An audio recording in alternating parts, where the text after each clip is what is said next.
Et bonjour à vous! Dans cette vidéo, je vais répondre à une autre question qui m'est posée très régulièrement quand je parle du projet du Tour de France des autres possibles et que vous posez sûrement aussi.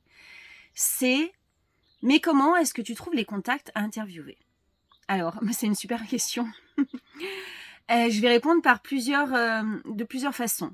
En fait, il y a déjà mon réseau personnel dans lequel je suis allée solliciter beaucoup de personnes.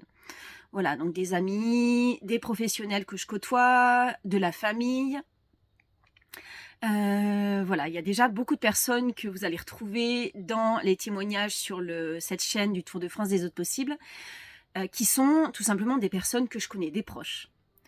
Ensuite, il y a aussi ce qu'on appelle le deuxième cercle, c'est-à-dire, tiens, j'ai un pote, tiens, mon frère, ma sœur, ma cousine, mon cousin. Voilà, donc le deuxième cercle, c'est-à-dire les amis de mes amis. Et après, il y a une autre façon de faire aussi, c'est que j'ai fait plein de recherches sur Internet. Alors, le truc, c'est que moi, je sais ce que je cherche et je sais comment trouver les personnes.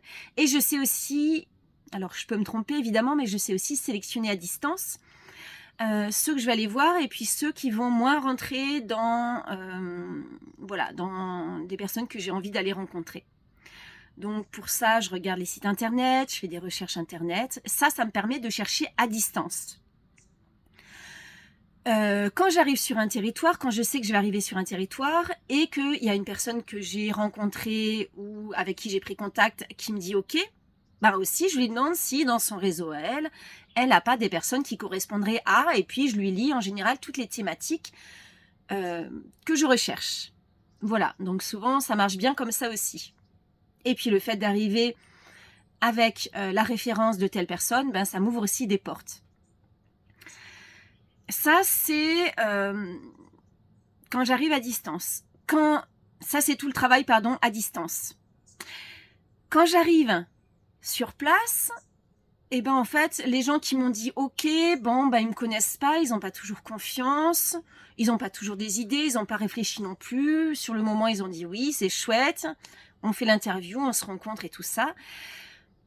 Et puis après, ils me disent ah mais attends, mais faut absolument que tu ailles voir cette personne-là. Voilà, donc j'appelle cette personne, je dis que j'appelle de la part d'eux et en général, on me dit oui.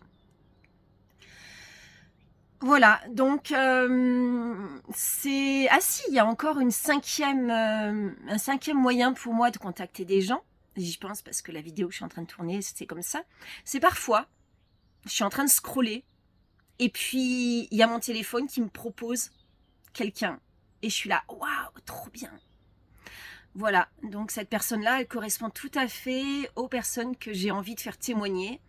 Et je vais contacter comme ça. Bon, ça, c'est plus minime, non pas parce qu'il n'y a pas plein d'informations sur ces personnes très intéressantes, mais souvent parce que je scrolle pas beaucoup. J'ai pas beaucoup de temps pour scroller, c'est pas mon activité favorite. Mais ça m'est arrivé, j'ai rencontré, j'ai découvert des projets comme ça juste en scrollant sur Internet, sur les réseaux sociaux, sur, je sais pas quoi, les pages de la Dépêche parfois. Voilà, donc ça c'est les 5 façons que j'aurai de trouver des personnes à interviewer. Je vous dis à tout bientôt.